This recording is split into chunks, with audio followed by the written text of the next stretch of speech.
Welcome to the worst nightmare of all. Reality.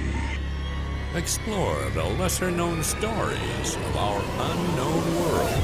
Join the pursuit of the paranormal with Ash and Greg.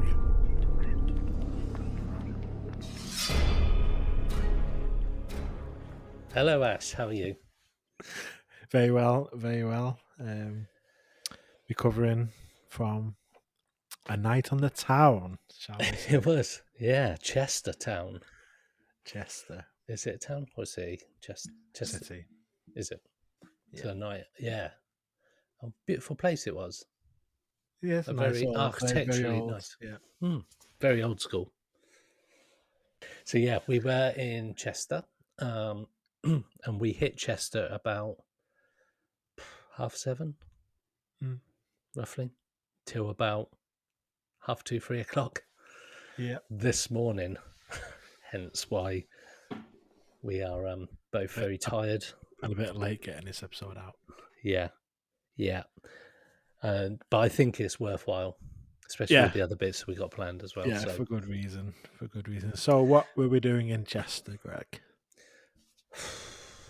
Well, if anybody guessed from the teaser that I put up on social media today, apart from the fake photoshopping, which was a genuine picture of us, we were at my haunted hotel in Chester. Yeah. Making good conversations that we've had with Danny before, where we said we'd get up and record an episode, and we kind of did. So this is sort of almost an episode of two parts. We've got this one that you're listening to right now, that we're going to talk about all the things that happened, intersplice it with some of the evidence that we captured. Kind of like a highlights of the best moments from the night. Yeah. And then what we're going to be doing for our Patreon subscribers, big shout out, that we effectively recorded an episode live whilst we were there last night. Yeah. As we are making our way through the evening and into the morning, with a roundup and also a lot of the evidence that you're hearing now, the whole section of how it came about and the conversations around it. And you even get to hear Danny talking to us on the walkie-talkies, telling us to move rooms, and so that is going to be available probably tomorrow now for the Patreon guys. So that's Wednesday. Wednesday tomorrow. I don't even know what day it is, and that will be only available on Patreon till the end of the month. Exclusive. Yep. So anybody who wants to listen to it sooner, get over to Patreon. And then at some point in the future, it'll be released for free. So, and as you'll hear as we go on, to be able to listen to the raw footage that we captured on audio with all the things that we're going to talk about that happened to us, it'll bring back a lot of memories for us, for definite. And we tried to record a lot of stuff and little roundups and whatnot for you, and describing it all at the start and everything. So it's an interesting piece of audio. It will be. It's the first time we've kind of done anything like this. Both this episode kind of recapping and the sort of releasing all the raw audio footage. We have like the video footage. Obviously, this is audio, so it'd be the audio footage. But we could put some up on social media once it's been out. Yeah, we got some good video, but we'll come on to that as well to accompany the audio. So, so should we crack on? So we hit up Chester. We were lucky enough to get a parking space right outside the hotel after having a lovely little pre-haunted paranormal investigation meal, because it's a little trek for Ash, quite a giant trek for me.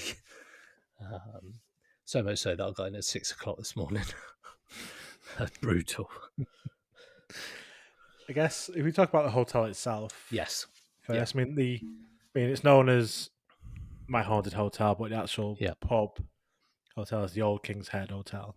Yes. And just going off what Wikipedia says about it, the kind of the foundations of it were built in 1208. Wow. So getting on for towards 1,000, so over 800 years old. The foundations. Wow. But kind of the building that's there now was built in the 17th century, 1622, I believe it is. And kind of how it is now, it's that old. It looks with the white and black beam style. Yeah, I don't know what kind of style that is, but yeah, it's Tudor.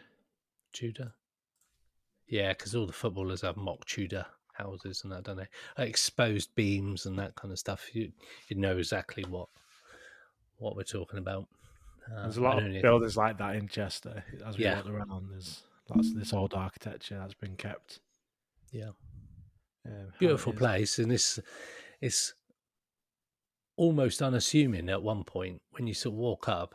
When you don't look up, when you're at street level, just sort of talking and whatnot. The only thing that you'd know to suggest it is what it is this big blue poster saying "My Haunted Hotel" above a door. But apart from that, it's quite unassuming. Just blends in with all the other buildings, and as you go in, they themed it really well. Mm-hmm. And they themed it around the haunted pub hotel theme. There's dolls and different things downstairs in the pub area. Yes.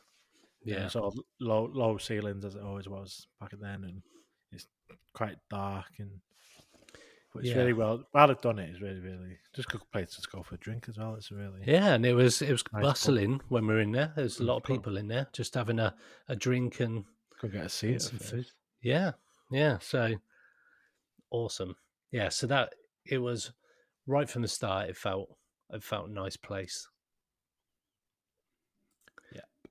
So we sat down for a little bit, just chewing the fat whilst we were waiting for the evening to start, and then in walks friend of the show, Danny Moss. And after some brief hellos and that, we all made our way upstairs to like a reception room. Briefing room. But it's like a big open bar sort of area with tables and whatnot. But it like had the most the My Haunted Hotel big cinema screen with it all flickering and that and everybody just sort of congregated in there, and then we had our briefing from Danny, which was cool, just telling us sort of the do's and don'ts and what to expect for the night. And then we head up another flight of stairs, so we're now on the second floor. To our allocated room where the rooms are, and as you go up, I mean, it's very dimly lit. Very. You need to have a torch, really, and it's purposely just to keep it dark, to keep that ambience, to keep with the theme, which I think was great because it really did help sort of set the scene for what was to come. But the good thing was, and the strange thing was that, as you know, before I was super excited to be getting there, and I was really excited. But there was no sort of like real dark vibe to the place. It all felt nice in there. I didn't feel any oppression or anything nasty in there, which was nice. It was just a nice building, really nice building. But like you say, very dark, and we were warned that as the lights went, like the outside light went down, it was going to get super dark in there, and it did get super dark in there. Torches were needed everywhere, because that was one of the things. You couldn't put like main lights on in the room purposely, except for like the bathroom areas. But so it kept that kind of dingy kind of, I say dingy, not in a bad way, but like a dark sort of atmosphere. So we were assigned room 2, everybody gets assigned a room as part of your booking. So we were in room 2 and walked in, and that is a weirdly decorated room. There's like, I think you mentioned it. It looked very much like the Babadook painted on the walls. That's what it reminded me of, being in the room with the Babadook and that like basement kind of room in the Babadook. It looked like something out of a horror film, that room. It really did. It was like weird foreign writing on the wall. Each room's themed, and it was really, it is really good how they've done it. Yeah. Each room has a different theme, and each one's as creepy as the next one. Yeah, very much so.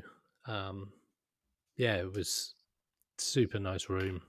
So we spent the sort of first half hour or so just sort of unpacking our stuff, just getting all of our bits together, and getting set up ready, and just sort of hearing the noises of the building and outside, because obviously it's a main road in Chester on a busy night.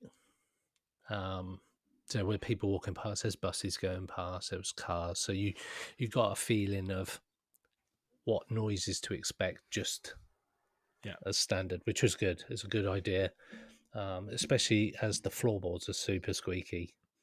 So if anybody was moving outside, you would be able to tell if something was outside, not necessarily a person, but something that was outside compared to being outside noise. Yeah, and to be fair, there wasn't that much. No, it wasn't. It wasn't that many cars or anything going past. No, you get the odd bus go past. I think that was about the main sort of thing, wasn't it? And a kicking out point at one point, there's some kids walk past, but apart from that, the outside noise was quite minimal, wasn't it? Yeah, definitely.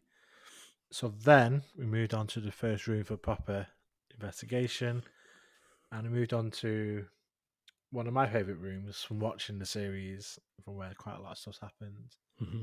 Room 5. Yes. So the doll room. The doll room. So yeah, it is a room that if you've watched the YouTube channel or any of the VHX stuff, it's one of the main rooms where there seems to be a lot of activity, and a lot of skeptics have gone into that room. Higgy Pop went in there, and him and his partner had some experiences in there. A friend of the show, Michaela, from Paranormal or What podcast, she's been in there and had experiences in that room. So we were quite excited to get in that room, and we went in there quite early on as well. So what happened? Where to start? I mean, the room again, creepy dolls everywhere. It's the room, if you watch the show, it's where the doll keep falling off the little shelf. Mm-hmm. It's the room where Brett caught that mist. Yeah, in the sort of bathroom. Which freaked him out enough to him just to leave the hotel without telling anybody. He just noped out of there, didn't he? He did. So we started we set up. In fact, we didn't use our cameras at this point. No. We didn't have anything recording. Just thought, let's just use ourselves. Yep. See what happens. It's the first kind of start of the night. Let's just get settled in. And we asked for anything in the room to let us know it's there. They can make any noise. Yeah, the sort of normal stuff you would do on a paranormal investigation. Yep. And then we get a thud coming from the bathroom door area of the room. So we hear a thud, and we ask again, was that you? Can you make that noise again? And there's another thud. Okay, 2 thuds, could be pipes. Let's just ask again. Just so we know this is you, can you knock twice so that we definitely know there's something there? A couple of seconds later, 2 knocks coming from the bathroom door area. Yeah. And I mean, it was early in the night. It's kind of, we're only just getting started, and we seem to be getting intelligent responses pretty much from the off. Yeah. Yeah. And that was kind of the theme for the night for us, just as a top level view, was we were getting intelligent responses. Yeah. And we've talked about on a podcast before about how many times is a coincidence before it's not. And there's no way the stuff we were listening to in room 5 was anything coincidental, especially as it seemed to respond every time we asked it to. So much so that at one point we heard a double knock, and we're like, what? Other side of the room, behind my left. Yeah. And so the bit we haven't talked about was the fact that you get a walkie-talkie as part of your group. You're assigned a walkie-talkie, and whenever you talk into it, they know which group it is. Very organised, very And slick. You don't know much about the hotel. They have 26 cameras covering every room in the hotel. Did I think Harry said it was something like, was it 4,200 hours of footage a week? 45,000 hours. Was it? Yeah, there's 26 cameras times 24 times 7. Yeah, whatever that is. 45,000 hours of footage a week they gather. Yeah. And so now they're sat in the control room while we're in the rooms, and then, like you say, you've got walkie-talkies, radio through to them, so we can get something happens, you can get them to check it straight away, rather than having to do it the next day or reviewing it hours later. You're getting stuff reviewed in real time. Yeah, that's insane. And that's so cool. And we were super organised that as soon as it happened, we tapped our phone, got the time. We either made a note of the time or just remembered the time. So then we could get on the walkie-talkie and we said, guys, we've just had like 2 big knocks. And because they're watching us in real time, Danny said to us at this point, where was the sound coming from? And like I was able to point where it was coming from, so Danny could see where it was. We could point directly, so when they're reviewing the footage, they could see if anything else was happening. So from that point of view, I found that probably one of the most amazing things I've seen on investigation ever. The fact that they could. So we said to Danny, this has happened. It's like, give me a few minutes. And then he comes back through on the walkie-talkie and say hi, which after a few minutes of silence, that's quite a jolt for your senses. Somebody loud coming through a walkie-talkie to discuss what had been heard, what they'd reviewed. So Danny backed up the fact that there was noises coming from the corner of the room where we'd heard the intelligent responses, that they've not been able to explain where that sound is coming from. So that was something weird that was captured. And then we moved on to the 2 knocks behind Ash. It gets even more weird after this little incident. So 2 knocks by the door, the entrance door. And again, Danny said that they'd got footage, because there's all these cameras, of the time from outside the door when there's the 2 knocks. So we could be safe in our mind that nobody was knocking on the door at the same time. And the room next to ours that backed into that wall was empty. Yep. So there's nobody in the room behind me. There's nobody in the corridor outside the door. Yeah, there's these clear as day, loud knocks on the door. Almost like thuds rather than knocks. Yeah. That was the thing. These knocks, some of them were clear as day. They were clear as day knocks, not kind of like you're listening and listening and listening, going, did somebody hear that? Yeah, it could be a bit from far away. This was in the room. You could tell it was in the room. Like, without a doubt. Yeah. Or at least on the door. In the case of the knocks on the door. So we come out. So just as a side note, we come out afterwards, and Danny has got the video clip already on his phone of both camera shots to show us, which was mad. It's incredible. Mad. It really is. So from that point of view, that that in itself is just a unique part of any paranormal experience a paranormal investigation, that I've ever been on, that I can get answers to stuff that's captured, that because we didn't have a device running at that point. No. So had there not been all the cameras and Danny there and all this kind of stuff, there people would have gone, oh yeah, okay. Yeah, because it would have been anecdotal. Yeah. It would have just been, oh, you went to this room and we heard these knocks and the knock on the door. It is anecdotal. It's one person said, oh, two people's testimony. Yeah. But to have the video footage where you can clearly hear the knocks, you can clearly see there's nobody there, there's nobody in the room next to us, nobody in the corridor.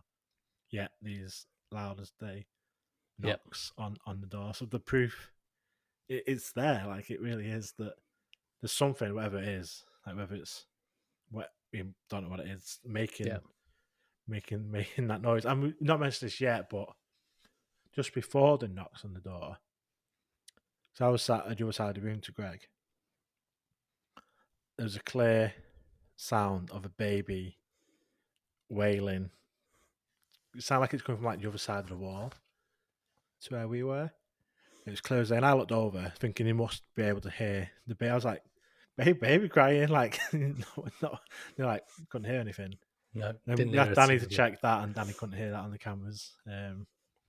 So totally gutted about, because it's yeah, that would have been insane to hear that. Definitely. And just as a side note, when I was this afternoon, when I was reviewing all the footage from that I recorded, I listened to the stuff that we'll talk about in a bit. I started hearing the baby crying. So I had my headphones in. I started hearing the baby crying. I was like, is this on the headphones? Take your headphones off. It's in, but our building doesn't allow kids. It's like adult only. So I'm like, no one has a baby in this building. But they were just outside, like, walking across the front. Was a baby crying. I was like, wow. Fuck, I was like, I can hear this baby crying again. It's come home with me. But sadly that wasn't captured. Absolutely gutted that wasn't picked up on the audio. So it was loud. I do not know how you didn't hear it. I didn't hear it. No, didn't hear it. And I was only sat at like a meter away or so from you. It wasn't as if we were other sides of the room. So that, and just another side note, because we didn't record in that particular session, which I'm gutted about, really. Looking back, I might call that baby as well. If my camera on. That when things happen, we didn't get freaked out by it. We weren't screaming. Nobody really screamed. Didn't hear any screaming. But you'll hear a lot of bad language from particularly me, where I just keep going, fuck off. So just to be warned on any footage that you might hear, that there is a bit of a potty mouth coming from me. I was quite surprised. It is creepy. And to think, I fully believe there was something in that room with us. 100%. I have no doubt, but I didn't feel like shit, like there's something there. No. It didn't feel bad. It didn't feel like a bad thing. It didn't. Like, matter of fact, there's something with us that's responding to us. It is and we're going, thank you for making this weird noise, whoever or whatever you are. Can you make it again for me?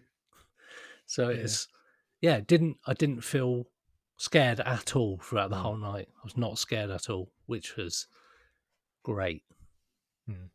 Yeah. Even when we get into room 8, which we'll talk about, which had the potential to be a horrible room, but wasn't. Well, next, after all this in room 5, we head to my favourite room. Yes. This is room 6. And bear in mind, guys, that this is about 9:30? Not even about 10 o'clock, maybe? Yeah, getting towards 10 o'clock now. So this is proper early days into the investigation. And the great thing is that you just sort of go around with the people that you're with. So that's another highlight. You weren't mixed in with all these other people. It was a sold out night last night. There's quite a lot of people staying over. Every room was fully booked up. Yeah. But the way they do it is they have obviously got the different floors. You have rooms, which is sort of quite a long corridor. So they try to keep different groups away from each other, so to reduce any noise contamination from. Because if other people in other groups are asking for knocks and knocking, then it might be their knocks we're hearing. Yeah. But with that ones in room 5, Danny also said that like no one else was knocking in any other rooms or anything. And that's the other good point, is that Danny can see, or Harry, or Brett. Brett wasn't there; it was just Harry and Danny last night. That they can tell whether or not it was something normal based on what they know is happening in other rooms at exactly the same time. So that was cool. Yeah. So we head to room 6, and we did a episode. In fact, it was a Facebook Live episode. It was a Facebook Live, yeah. Of something that happened in this room a couple of months ago now. Yeah. With the white apparition outside the window.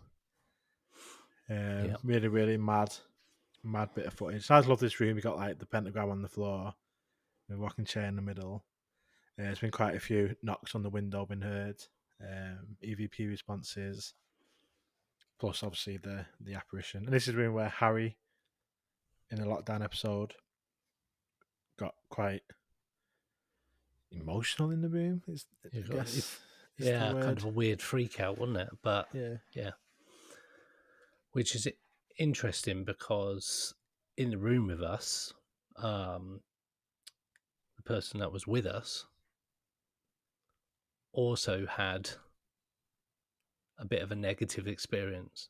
Nothing bad, but just felt, and you'll hear her audio on the longer version, but the fact that she felt like her energy was being depleted, which was odd as well. And she said something like something was pressing on her neck. Yeah, sort of both sides, sort of like not squeezing, but just like pushing on her neck. So super weird. But again, you can hear that in the audio. So at that point, we ask.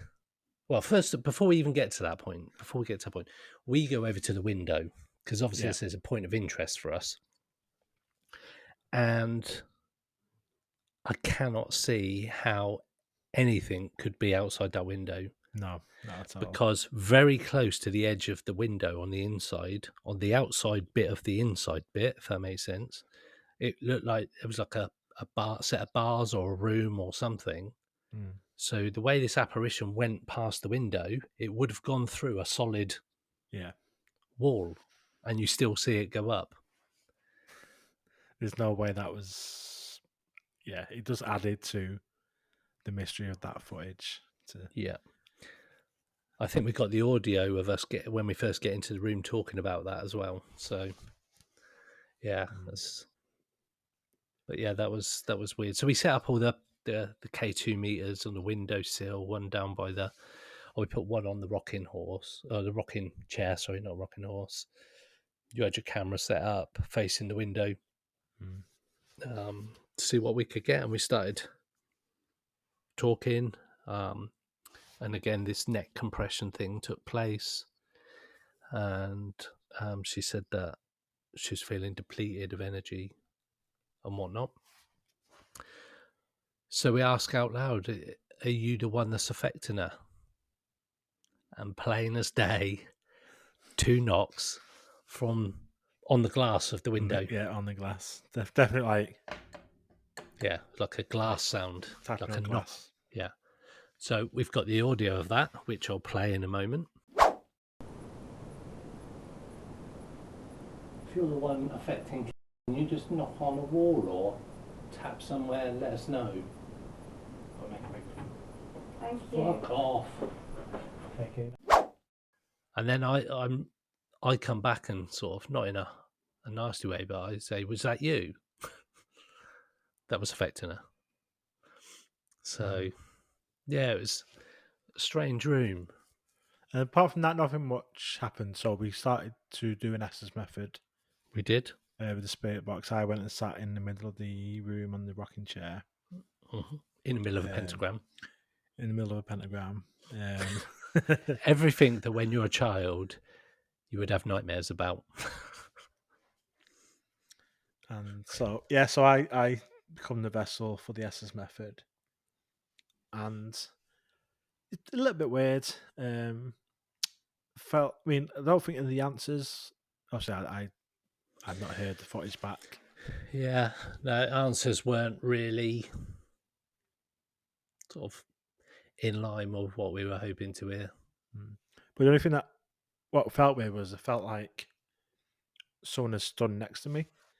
Where you sort of feel like, because I couldn't hear anything apart from the spirit box, you sort of felt like the floor depressed to the right of me, like someone was stood, and it felt like someone was stood towering over me.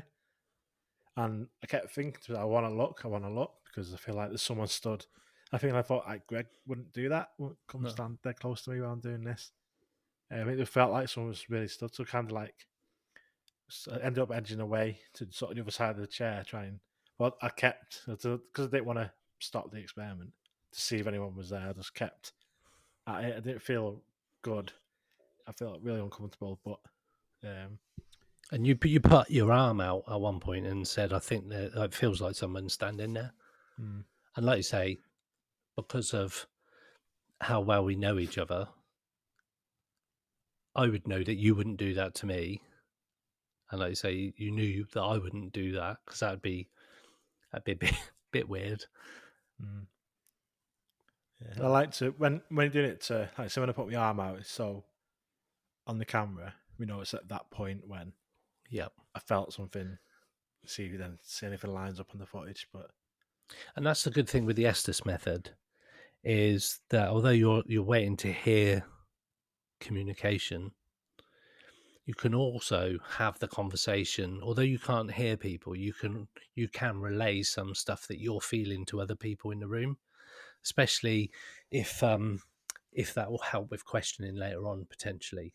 So like where you said that you could feel there was somebody there, that's the kind of thing that you, as a person asking the questions, then you could potentially go down that line or not of questioning to try and establish what was going on.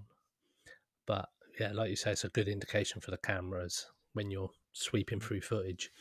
In fact, one thing that did happen that I've only just remembered was, I don't know if it was this bit that affected me the most, was it went like silent. Like this, like usually you hear the as it's going through the channels, and it just went like there's no background noise. This man's voice just went, "Thank you," and then it started up again. And so I was like, "Wow!" Like, and it's funny because you did say that, so we probably have got that on audio as well, because I've got that. Cool. That was just weird how it just like it's like the spirit box stopped, and then it said "thank you," and then just started up again. It was weird, clear. Like just went silent, background noise, and then clear as day, and then just carried on going. No, that's cool. So from there, then get a radio message from Danny. Yep. Asked us to go to the newly opened museum room. Yes, room 7. It's only opened last week, in the last couple of weeks. Yeah.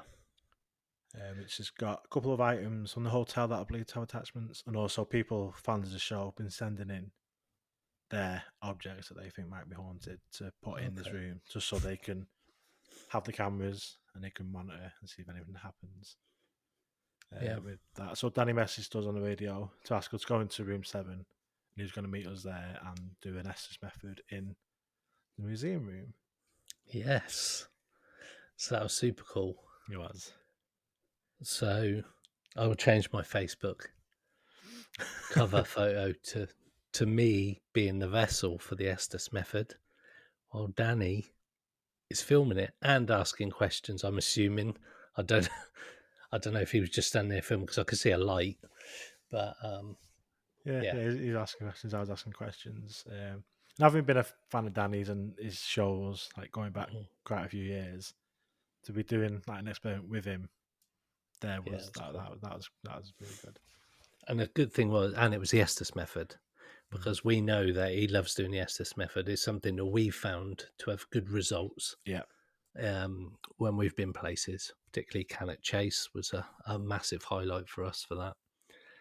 So yeah, to do that in a room, in a known haunted location, with Danny, with his camera, yeah, it's pretty cool.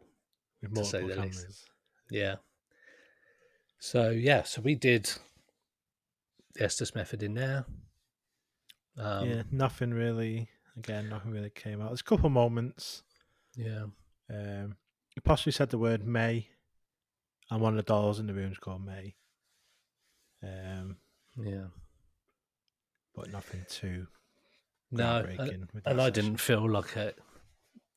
I mean, you can't hear the questions, but you can get a feel on what's coming through, because there was times I was straining to hear, and I was even saying to the spirits or whatever, I was saying onto the room, look, you need to be clearer when you speak to me, because I can't quite make out what you're saying.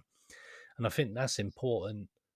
Probably that some people, when they're doing paranormal investigations, they're a bit nervous, which I get, because it's a weird thing. Yeah. But where we've done it a few times and whatnot, you can at least try and have a conversation yourself to say, make the answers clearer to me. I can't quite hear what you're saying.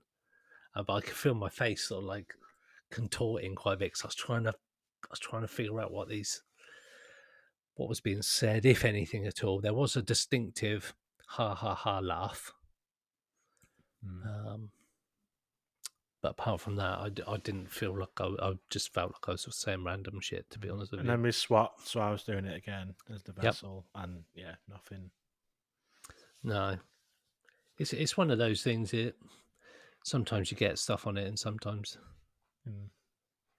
you don't, or sometimes you get really amazing stuff, and sometimes you don't. So, what was weird about that room was it was really quite hot in a lot of the rooms. It's very hot. Yeah. I think it's like 26 degrees at some point in some of the rooms, but in that room, I kept going really hot and then really cold. As you guys all seem to be staying warm. Yeah. I was hot.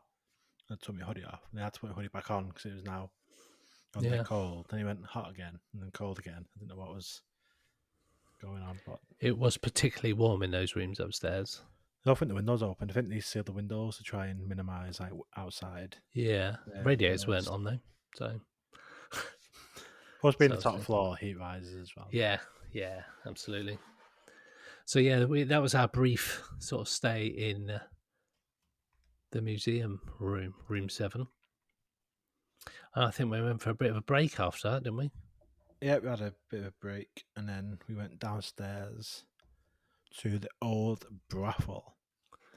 And this is where things get really interesting now. Yeah, absolutely. So fans of the show or fans of the YouTube channel will have seen this particular area of the first floor. And it's got a massive table, like a huge sort of dining room table in this brothel area, which is part of the bar, looks side of the bar, with a big sort of like cart wheel as a chandelier type thing just above the table. Quite a like a menacing kind of, not menacing in a bad way, but like an imposing kind of decoration. And the table's massive, and again it was dark. And I was sat at the head of the table, obviously, in a big throne. I felt quite at home there, I'll be honest. And for this, we had the PowerCast device running, which is so fucking loud. And quite freaky at times. It's weird noises. I'm not totally sure how it works. It's similar to a spirit box, but so it has the frequencies. I don't know. Yeah. So it has like similar to a spirit box, but it seems to be a lot louder, a lot more. I don't say aggressive. It feels aggressive because it did fucking loud. I shit myself at one point because come on to it. It was silent, and all of a sudden it's just like a big burst of noise from the PowerCast device. Yeah. So we had that going. Then I set up 2 of my cameras, plus the other like K2 meters, temperature gauges. We had a tri-field meter running. Yep. Voice recorders all set out on the table. So we sat down, ready to start doing some more calling outs in the brothel. Yes. And similar to room 5, pretty much straight away. Yeah. Stuff started happening. Yeah, almost instantaneous. So in all the rooms we went to, one of the things that we did was we introduced ourselves by name. So in the brothel, I went first. I put my hand on my chest. I said, "I'm Greg." And what happened? The Powercast says, "Hello, Greg." And we've got that on video. So we'll play the audio. See what you think. It definitely was clearer in the room than it appears on the camera. But when you see the video footage, you'll see that we're quite shocked by the fact that it says what we thought it said. We need a clear sign from you that you're here with us. I'm Greg. Don't say I'm Greg. So that was literally one of the first few things we'd said, eliciting a response. So, and it rapidly escalated from there, really, didn't it? Yeah. So you were sat at the head of the table. I was sat at the side, and then opposite me was the person with us doing the investigations, and we were all just sat there. And all of a sudden, it felt like the table moved, like the whole table shifted. So I was like, "Whoa! Did you feel the table move?" And the girl that was with us just says, "Oh, I thought that was Greg knocking the chair, like the table leg." Mm-hmm. And you say, I was like, I didn't even feel the table move. I didn't hear anything or anything. And I demonstrated, I put my arms underneath the table. It must have been 3 foot before it get to the table leg. And bearing in mind, it's a big fuck off size oval table. big, It's heavy not, table. It's not a table that you could just sort of like move quite easily. It's a huge bastard of a table. And to demonstrate, I had to really put both arms on and really put pressure on to actually kind of move the table a little bit. And incidentally, at one point, I think it's when the Paracast goes loud that you sort of like jolt and you can see you move the table. And that's the same sort of effect that actually happened. How weird is that? What was that? A big blue What? thumbs up has just appeared over Greg's head. What was that? What? None of us are touching anything. No, we don't. When it's only us two, we don't. You got a hands up sign. Let me do the hands up sign on. No, it just says Greg has something to say. That's like a big. It was like a big blue thumbs up just appeared, God, like a Facebook. That was at the moment we were just talking about the fact that you jolted, and that was when the table moved. It was that effect. What the fuck? Oh, we're not recording video. No, we don't record video, and this is the weird. This is a weird thing for people to not see, but to hear. So we just that came up at the same point that we were just discussing. I got goosebumps. That was weird. The table moving. How odd. Okay, so. Oh no. So we played the footage for the table basically moving, and what I didn't realise was when I reviewed the footage today, I messaged Greg like, "Oh my god," because the camera wasn't quite like that, was it?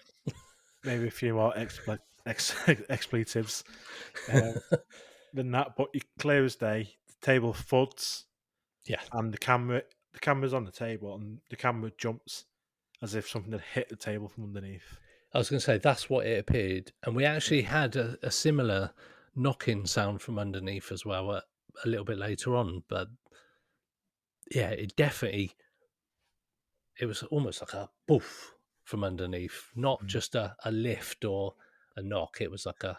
You can hear it loud on the audio. Yeah, and you see the camera, but the camera, and you can see us all sat still. The three of us around the table, all sat still.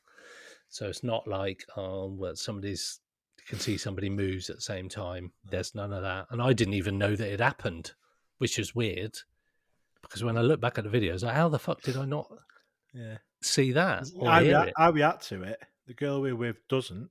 And that's why I question it. She says, "Oh, I just thought Greg knocked the leg." Yeah, so she felt it, but just thought you just knocked it with your leg or something, and you like obviously hadn't. And then the footage just shows, it's like something underneath whacked the table. It actually looks worse than it kind of appeared. That was the thing. Yeah, because when I first watched it, I was like, "What the fuck?" Like, I didn't know what was going to come up in the footage or what. Whether they even like noticed the table moved on the footage, but yeah, it's proper. 12:13. That time was. Again, that was not long after we'd started. Yeah. In the brothel room.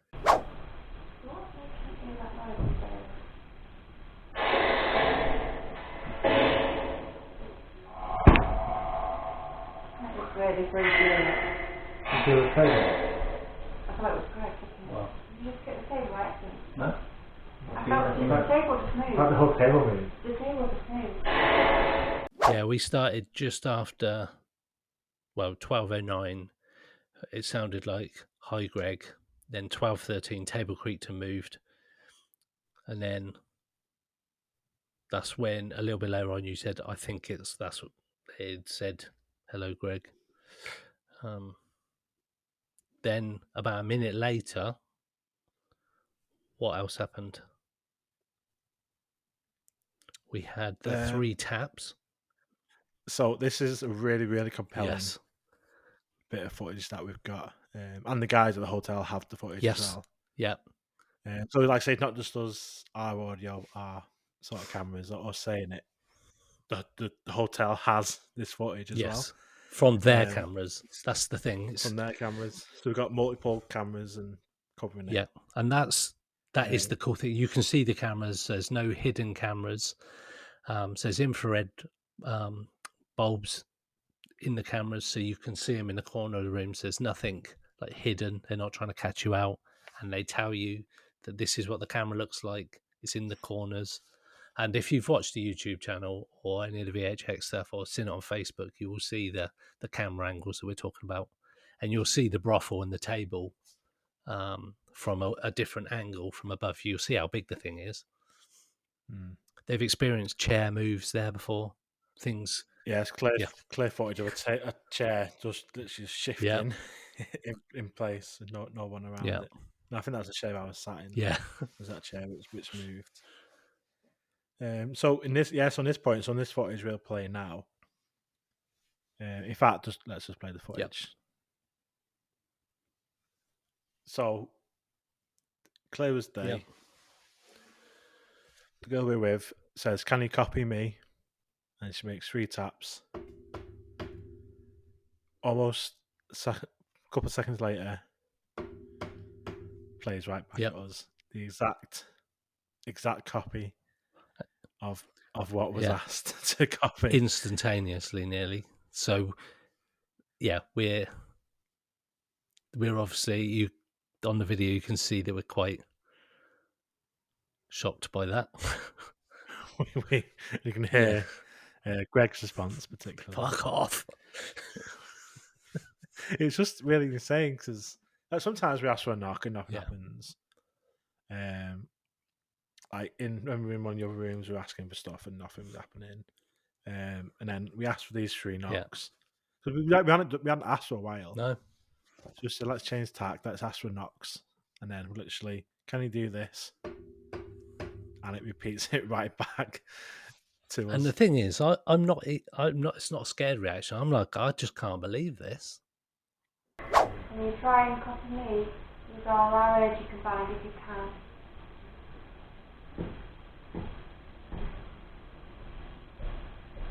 No. Thank you. Just can't believe it. It was surreal. It was really, really surreal. Like how, and it appeared to come from the bar. Yeah. Which was literally 1 to 2 meters away from us. Yeah. So it was something close. It wasn't like a distant knocking or like, it was literally 2 meters at most away from us where this knocking's coming from, and there's nobody. We have clear view. There's nobody there, but this knocking in the exact pattern and speed and exact replica of what we asked for. And then you ask again. So this one's a little harder to hear, but you say, can you knock again? That's us, and there's a bit of a faster tapping noise. It's just fainter. It's harder to hear that one, but it is on there. So that was weird. And then we said about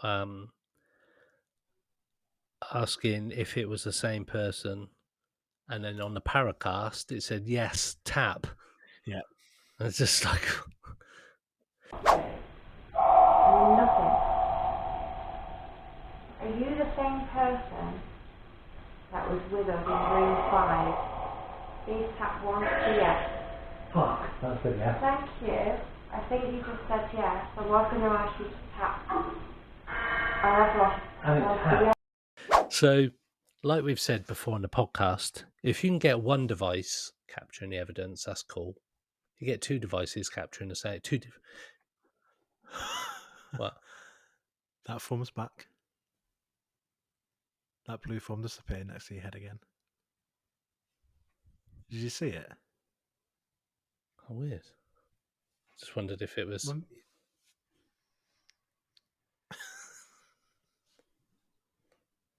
How odd. What is happening?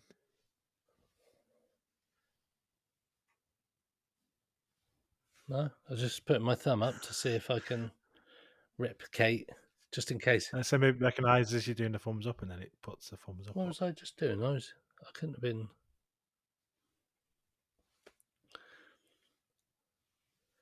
Don't know.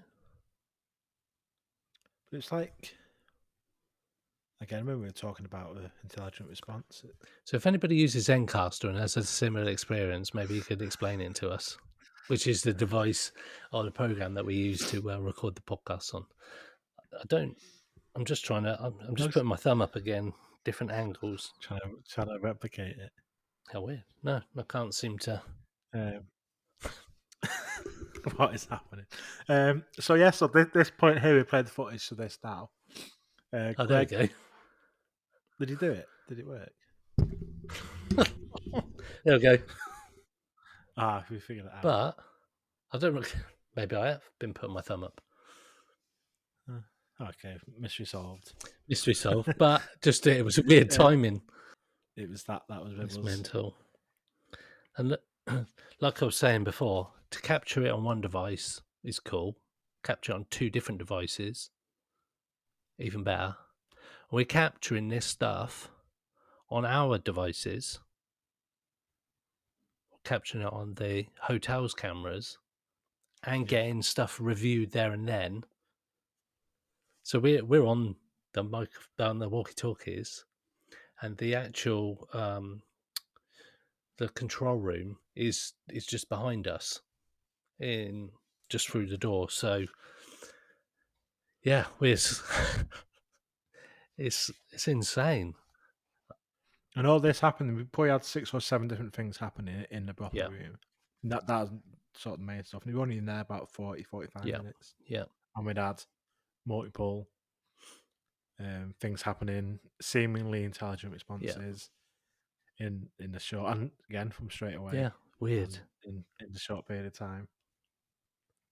So so we sort of get to a point, and it appears that nothing from then. It sort of, and I noticed that we'd get like waves of activity, particularly, and then it would be nothing.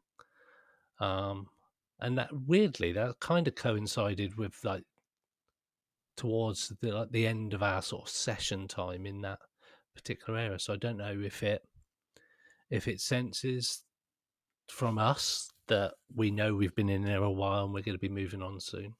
I don't know, but so Danny walks past.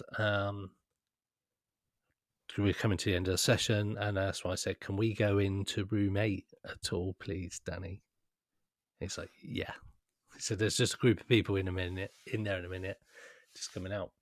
So we trundle off to room 1 for 10 minutes, just to kill some time, for want of a better phrase.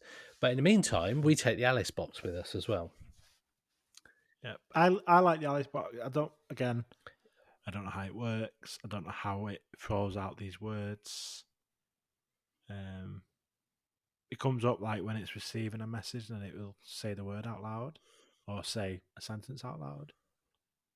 But I don't know how. Yeah, it works. I'm not entirely sure myself.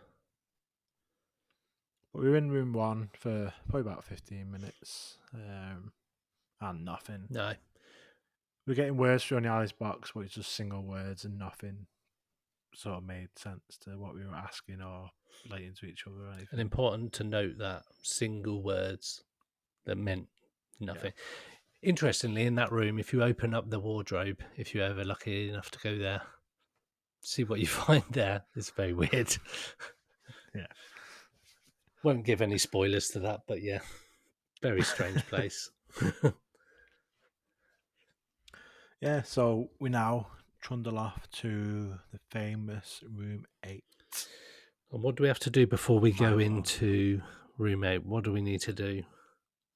There's a list of rules outside the room. You have to read the rules and then state out loud for the camera your name and that you agree to follow these rules whilst inside. And why do they have these rules? So inside room 8 is one single object in a box on a podium, and the podium is surrounded by salt. There's a salt circle in there. You're not allowed to touch the box on the podium. You're not allowed to cross the salt circle. You're not allowed to antagonize, unless instructed to do so by one of the team, the object in the box. That they only let people in that have been on previous paranormal investigations, or some, essentially people that sort of know what to do, not just going to give up after a couple of minutes and go, well, sod this. So in the room, a very weird door. It's sort of like it's been sort of wooden bits that have been broken that have got the door behind it. So you open the door. There's a newspaper clipping about the object in the box to say that there are reports that it tried to stab a previous owner. I read the newspaper headline out on the audio, and in the room, in the box, is the Grace doll. And for anybody that doesn't know what the Grace doll is, this is a doll that appears to have at least one attachment to it that Danny has had in his possession prior to My Haunted Hotel.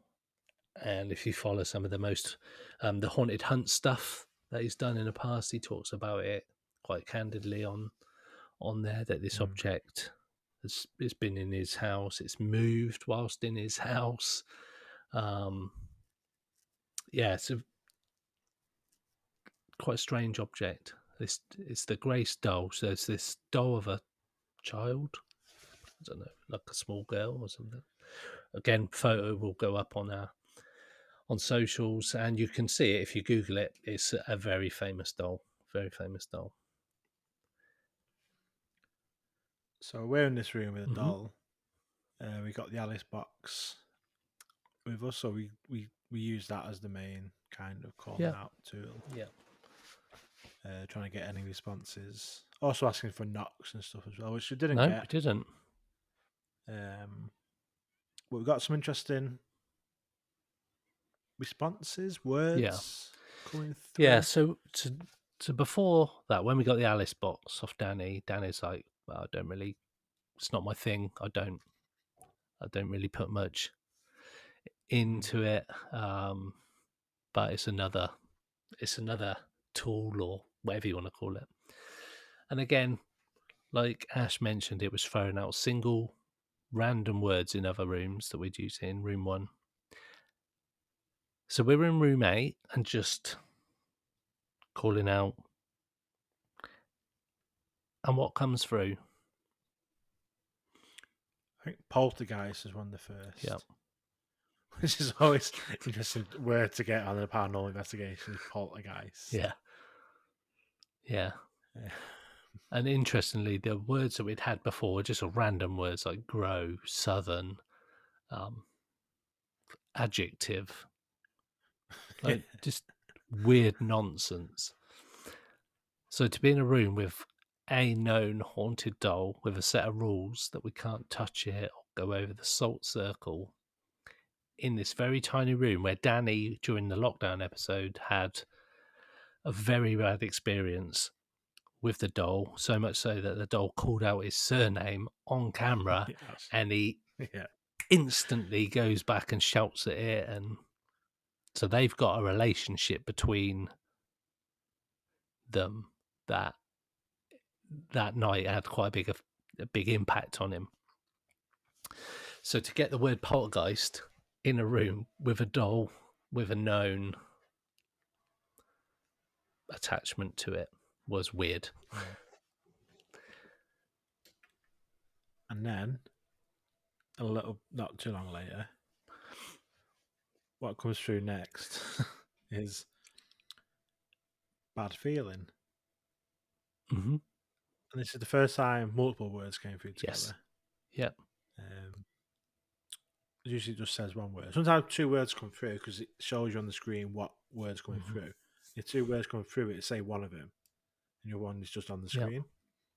This came through. The voice says it out loud. Bad feeling. So again, there's a weird one to get through. Yep. Kind of negative. All the words seem to be more negative words rather than just random words. So bad feeling. So think, maybe getting a bad feeling about this room. Yep.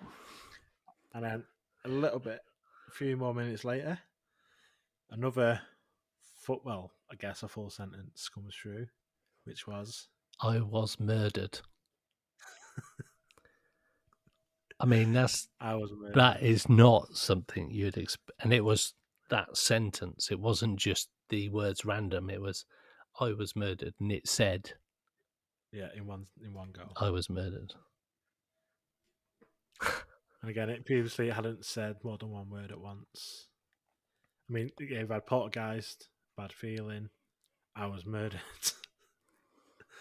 Yeah. It's just weird we're in this room and we're getting these multiple responses, negative responses. Yeah. And kind of, so some of our notes say previous responses were not even relevant.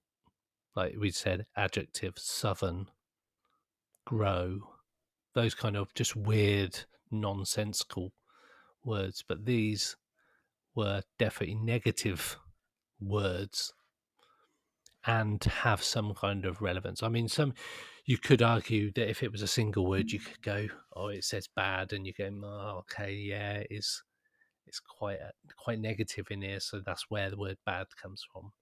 And like we discussed this in room one as we were doing it, that some of the line of questioning that people would use with the Alice boxes they get a word and go, oh, southern, okay, who's southern? And then you try and work your question in from word to word rather than just having your set process that you go through regardless of what word. But then to get these relevant ones was, and then a name came through, Jane. In fact, it was Granny Jane. Granny Jane, yes, it was Granny Jane. Granny Jane. It's a little bit of a link because the attachment that the Grace doll has is a person called Jeanette. Yeah. Jane could be short for Jeanette, potentially. Yeah. Granny Jane. And there was a very distinct smell of garlic when we walked in. Yeah, quite bad. And quite pungent. Wild garlic, I was told. Rather than shop-bought garlic, whatever the difference in smell is. A bit more of an earthy smell, I suppose. But there was a definite smell in there when you walked in. Yeah, for sure. But I didn't get any kind of, myself, I didn't get any weird vibes off the doll. I was quite happy standing in there for that time. I was asking, I came down to eye level with the doll and sort of said, can you move? Can you give us a sign? All these kind of things. Again, you'll hear it on the audio. but no, didn't get anything. And then right at the start, going right back to the beginning of the evening, Danny and Harry were like, look, we can't guarantee anything will happen anyway in any room, which is standard on paranormal investigation for definite. Yeah, for sure. So, and that's one good thing with the paranormal stuff is you go in there a lot of the time on the ones I've been on, and sometimes a little thing might happen that you're kind of grasping at and going, what's that? And then other times, nothing at all. Like literally, if I've been on investigation, I've left, especially the local ones. You can feel it. You just feel just like it just feels like there's nothing calm. there. It just feels empty. It's when you're in that situation, it's quite you kind of understand what we're talking about there. About it feels flat. It doesn't feel like anything's happening. And saying that, after room 8, we headed back to room 5. We did. Where we initially had all the knocking and responses, and that was flat. Yep. That was empty. Yep. Nothing at all. No, I think we had a few flickers on the K2 meter, but not. That was in response to being asked to go near it as well. But nothing like we'd experienced earlier. And we had the Alice box still, and that went back to single words that just weren't related to each other. Just random. It's just literally someone's gone through a dictionary, picked the word, said it, flipped to another random page, picked the random word, said it. Like no sort of correlation. Yeah, it did feel like the Alice box was different. It did definitely for me. Yeah, it definitely had more life. Yeah, ironically, yeah. But yeah, it definitely felt like there was more control over it for whatever reason. And essentially, it's just an on-off button on the side. It's no more complex to use than that. You just put it on the wall or put it on the side next to you. So, yeah, it all just went quiet at that point, really, didn't it? Like it just felt like it'd gone calm. Yep, and that's where we ended the night in room 5. Yeah. So I don't know, where did we go after that? We just came back down to yeah. So we were very fortunate enough that before we left, we managed. So this is like 1:30, 2:00 this morning. We were fortunate enough. I say fortunate enough. We'd pre-agreed to do it, but still, at that point, we were fortunate enough to get Danny and Harry alone in the brothel after everybody had gone to bed or gone home for a bit of a chat, and we had a good conversation with Harry because it's cool because like I said, we spoke to Danny a few times on the show, but to speak to Harry and hear his history, because that's what I wanted to find out, was how we don't really hear much about his history, so it's cool to speak to him and find out his whole sort of thoughts and sort of background into it. Yeah, and weirdly, as a link to all the other stuff we talk about, off record, not even off record, it wasn't a secret, but not off of recording, he said that it had 2 UFO experiences as well. I think it's in 2 UFOs, so kind of ties in with everything we talk about. So that was cool. And then we had a bit of a chat about the US congressional hearings very briefly, which was quite a random thing to talk about at 2:30 in a haunted hotel in the morning. Yeah. So that's how we ended the night. And we'll at the end of that, when we wrap up here, we'll play that to finish the episode off. But that was a good conversation, both Danny and Harry. So unfortunately, Brett wasn't there, so it would have been good to speak to Brett. Yeah, we'll have to go back. So So okay, would you go back? 100%. Yeah, same. It's a matter of when can we go back, not if we can go back. Yeah. And that hopefully soon. And that's what somebody had said to us. Actually, we had a conversation with Mike, Mike, and he said, when or if you go back, I'll come. And it's like, we'll have to all go type thing. And it's like, it's a when, it's not an if. Yeah, definitely. And, and I'd like to stay the whole night. I would like to stay over. Yeah. And just see what anything happens during the night, and have like a camera on standby or something ready to. I got so this is the other weird bit that I didn't know, that when the people who decided not to stay, and they're going or whatever, because you get the room till midday the next day, but you don't have to stay if you don't want to. You can go or whatever. When you get to that point and everybody's decided what they're doing, Brett, Harry, Danny, or whoever's in that night, they go home. So you're essentially locked in the hotel from the outside, well, locked from the inside, so you can get out, but nobody can get in, essentially. That you're in the haunted hotel on your own with the other people there. But if no one, if say all your other groups decide to go home, you could literally be the only people in the hotel. Yeah. That, even saying it freaks me out. I would love to do it, but I don't think I could. I would absolutely love to, but I don't know. That'd be cool. Because you get the option to have the cameras keep rolling overnight. But obviously, if you don't and something happens, you won't have anything caught on camera. Which, like we said right at the start of the podcast, that it becomes a bit of a anecdotal type thing.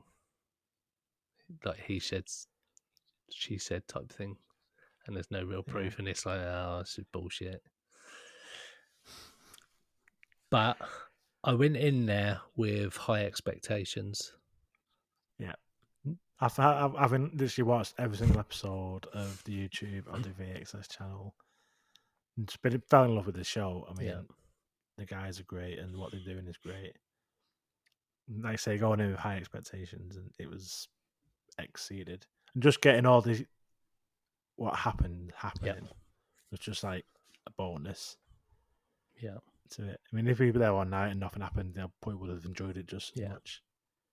Because we had all these things happening, it was just the icing on the cake. Yeah, and it all just seemed to follow us all the way. I don't know if it followed us or it was in these different places anyway.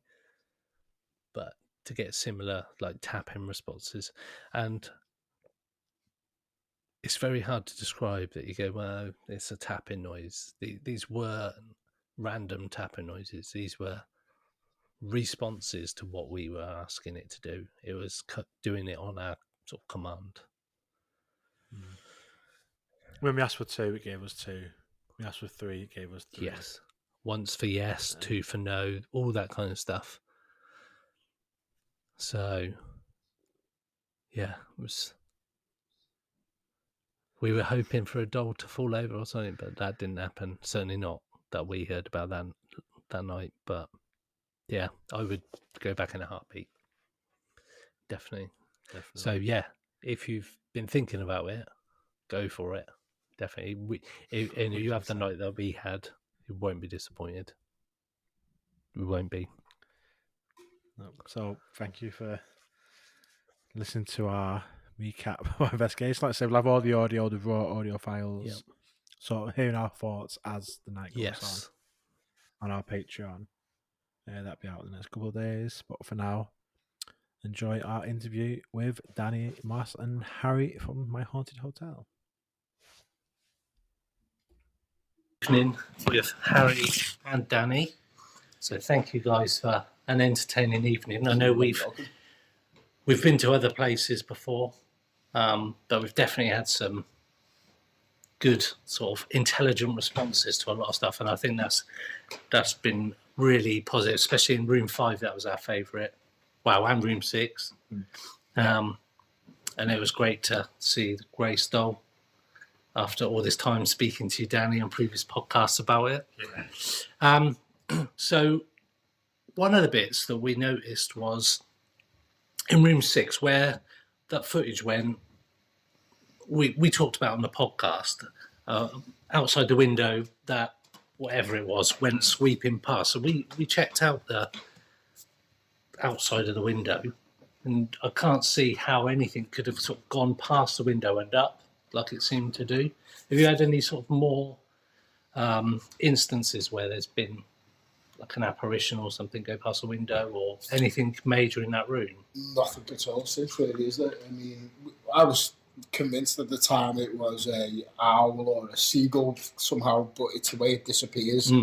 But since then, nothing at all, other than we're getting some responses on the window, but no apparitions or nothing. Yeah, obviously this Sunday coming up, we are releasing our episode where we open the doors to the debunkers. Yeah.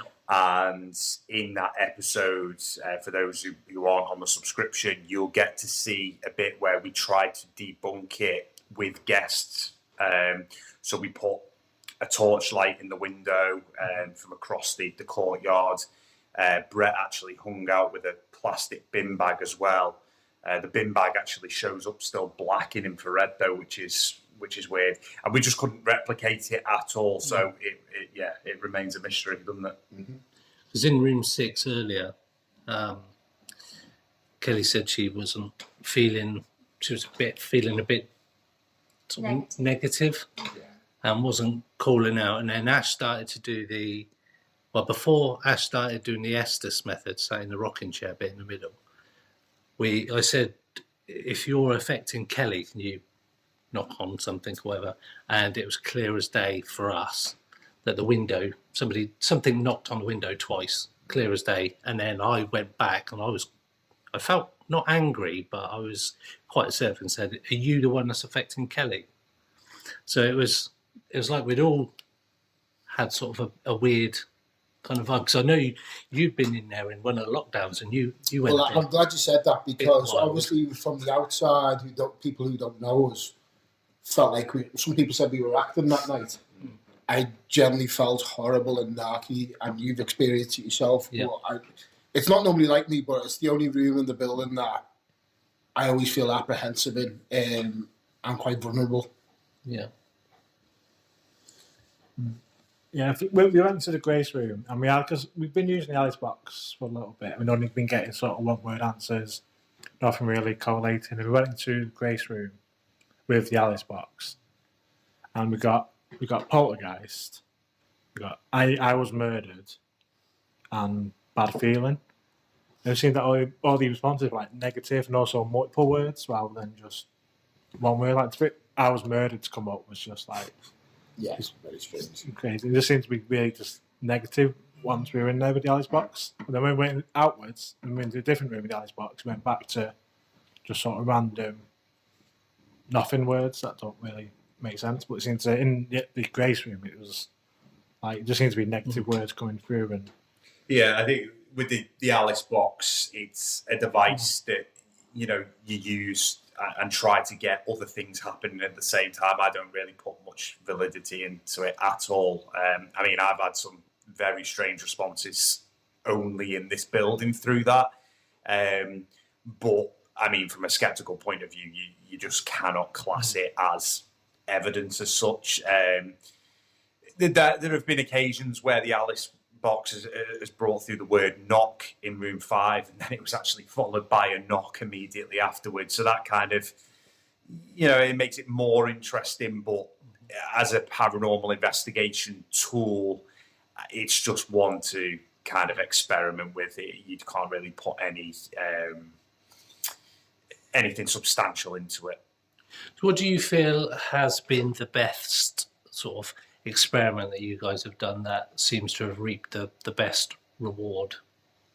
Because I know you like the Estes method, I know, Danny, but I just wondered if there's anything else. For me, when we create low bass tones in here, it seems to vibrate the fabric of the building, and a lot more things tend to happen. Now, obviously, it'd be great to do that every day, but it is an ongoing experiment. We're in just over a year, or 18 months now, isn't it, Dan?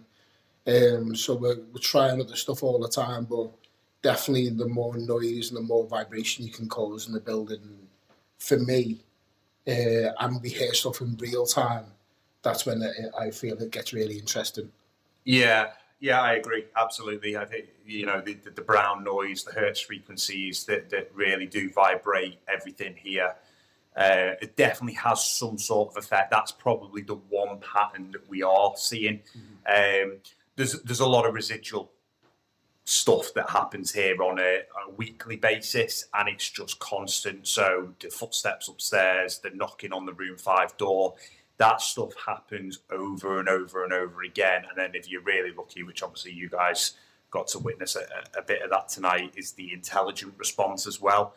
But in terms of a residual point of view, you would never really notice it happening without the cameras. And that's why Harry's idea is working so well, because you realise how much you actually do miss on a paranormal investigation. Like for you guys, if you were never in room 5 at that exact moment, you wouldn't have got that phenomenal session. But without the cameras, no one would ever know that existed. Absolutely. And it was, what I found has been really good this evening is where we got the walkie-talkies, and we've been time stamping everything and then just calling through to you guys and saying, look, this is what we experienced at this time. And it gives you guys the opportunity to have a look back, see if there's anything. And like you showed us the 2 knocks on the door on room 5 and from the corridor as well. So we could see there was nobody outside, unless it was somebody spiritually outside. It's great. I mean, the plan is to do a few on the road trips to go to other locations. But one thing, it's like when you go to a football match and someone scores a goal, you may miss it and you miss the action replay instantly. It's kind of what it feels like here. We can replay that straight away and obviously see if it's valid or not. But when we do on the road, you won't have the luxury of so many cameras, and we'll definitely miss it if we do capture something and it's not on camera, basically. Yeah, I mean, it's quite easy for us in other locations to set up 4 or 5 locked off cameras. To have 24 in the exact places where everything happens is just a real luxury. But yeah, and I think for us, one of the best things about this whole project is doing exactly what we've done tonight, filming it on our phone or getting people in the control room and actually showing you what happened in real time. It's just amazing to see the look on people's faces when they realise that it is unexplained. Yeah, I think that for me has been one of the highlights, is to be able to just communicate and like you say, see it back almost in real time, like VAR, essentially. Yeah. And you go, well, maybe it was, maybe it wasn't. But everything that we seem to have experienced tonight, I can't explain. I don't know about you, Ash. Oh, we can't explain it. No. That's why it will be on the highlights of one of our shows only. So yeah. I wanted to ask, because Danny's been on the show a couple of times. We know quite a lot about Danny. Harry, so I guess you were on the hotel, I think about 10 years about it now. Mm-hmm. So what was it that attracted you to the hotel, and did you have an interest in paranormal before? I've always had an interest in the paranormal. It all started from a book I think my mum and dad got me called The Unexplained, which you had the brown lady, a famous picture of is it the brown lady, Dan? Yeah. Standing on the staircase, and different things like spontaneous human combustion and stuff. And it kind of intrigued me at the time. And then it wasn't until about 13 years ago, my brother paid for us to go on a paranormal event with a famous, the biggest paranormal group in the UK. And it was kind of, they had 90 people paying £90 a person. So I was like, oh my God, I can make so much money out of this. I loved the venue we went to. I didn't enjoy the group sessions and going around in big groups. So the next day I set up a company called The Resting Place Paranormal. I had a van with it all logoed up. Started doing venues throughout the UK, and I quickly got bored of having to look after a big group of people and then driving back home to Liverpool at the time. I thought, we were going about the paranormal hangover. I was done for the next day. So I started looking for locations nearby. I had a business in the Chester Grove, in a shopping centre here at the time, and I used to look around, came across here, started coming in for like chips, egg and beans of all things every day. And I got speaking to the landlord and asked him if I could hire out the hotel and do a few events here, and he was more than happy, and I was kind of blown away with the activity that happened in here, even at them early stages. Stuff that, you go to paranormal locations and nothing happens 90% of the time. This place was so active. I asked the landlord if I could put some cameras in some of the rooms, and he said, well, actual fact, I'm losing money every week and I'm getting rid of it. So, bit of a win, really. I ended up buying the place, kind of blagging my way through it, because you go through a protocol of why you're suitable for this type of building and stuff. And ended up taking over a business that I knew nothing about, never pulled a pint in my life, and quickly realised that it was struggling really bad, and I couldn't concentrate so much on the paranormal side. I had to concentrate on figuring out the business and making it work, because I almost lost everything about 2-3 times here. So it wasn't until lockdown, when I'd had enough of the business, my father-in-law said to me, what do you want to do? And I said, well, this was the aim from day one, to put the cameras in here and film everything going on, and more so to live stream it, wasn't it? And he said, well, if you're going to do it, now is the best time to do it while the hotel's closed and everything. So I ended up getting a little bit of a paranormal team who were really bad to watch on camera, really boring, and lucky enough, I'd known Danny for about 5-6 years previously to that, and I've known Brett for a bit longer. I got in touch with Brett first of all, and then it was actually Brett's idea. He said, why don't we get in touch with Danny? I said, he's on Amazon, he's doing all his own things. I don't think he'll come along with this project. And lucky enough, things have slowed down, and we had a bit of a break from what you were doing, and I mentioned the idea again to him. I had some 3 times before that, but he was so busy at the time, and it just all clicked into place, really. And then my haunted hotel was born. So phenomenal. And like tonight was sold out.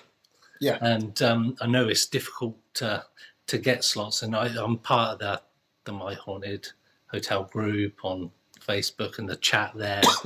Everybody's really excited about coming. And I know the group that's been there, a large group, they've been before, and so we know Michaela from Paranormal What podcast. She's been a few times. She loves it here. So yeah, we've been itching to get up here, and we luckily it all fell into place, times and dates and stuff for us. So yeah, we've had a great night, and the fact that we don't go round, like you said at the start, we don't go round as part of a group set where we go. We're just kind of doing our own thing, so going to the different rooms, but not with a purpose that, okay, in that room you're table tipping, in that room you're doing whatever. Yeah, it's very different here, very unique, and I don't think there's anywhere else in the country that does it like this. Just probably why it is so popular, and the fact that everyone kind of gets the highlight reel of the week as well. It's just, yeah, we were just trying to sort of, I think we're very happy with it, aren't we? There's a few things that need ironing out. YouTube is obviously a bit of a pain in the arse sometimes. Yeah. But, it's a bit of a dream come true. I mean, I know Harry's had this dream for a long time, and the things that we're actually capturing on camera, I mean, personally for me, it's incredible, because this is what I live for, is to try and capture this type of evidence. And I think it will just go from strength to strength, hopefully. And I just wish it was a bit more well known than it. It is very, very popular. It's become like the number one place, but we're not exactly where we want to be at this stage. Yeah, it's frustrating seeing some people's content that is on YouTube at the moment, and we believe ours is one of the, well, if not the best out there, and it's so difficult to get recognised, really. But we've come a long way in the time, like 18 months, so. Yeah, it's still very new. We've all got big ambitions. Yeah, so I mean, compared to other, like you say, there are lots of people on social media and YouTube trying to be the next paranormal team. and there are some shockingly bad stuff out there. We've probably interviewed a few of them as well. What was important for us is to make it a little bit different. Obviously, the format's completely different than what anyone else does, but the fact that you get to see the real us and we have a bit of humour, it's not all dark and demons and serious. I think people can see that we actually enjoy what we're doing. We all get along. I said Danny's like a brother to me at the moment, it was important for me to have that in the show as well.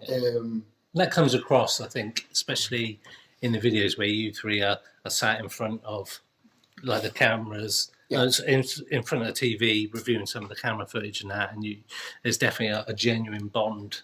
I think it appeals to a larger audience, not just a paranormal audience. So there's a lot of people we know who've never really been interested in ghosts or what have you, and watch it for us now, which is quite cool, isn't it? So I think if we can target a more sort of wider variety of audience, because I mean it's no secret that some paranormal audiences you can never win with them really, but if we could just target the average Joe, who's not necessarily into the paranormal, but they get into it and go, oh, I can get on board with this. It's real. It's it's a bit funny. It's a bit weird. Cool. Let's go for it. Yeah. Brilliant. Well, thanks guys for taking the time to chat with us. That was a great night. It's been awesome. Thank you for coming. Yeah, no, appreciate it. Thank you. It's been a long time coming to meet you, Danny, as well. UFOs next, mate. UFOs are the next big thing, yeah. Oh, it's going to be bigger than ever now, isn't it? So we're, we have to organise that. So, but thank you both. Do really appreciate it. Cheers, guys. Pursuit of the Paranormal with Ash and Greg.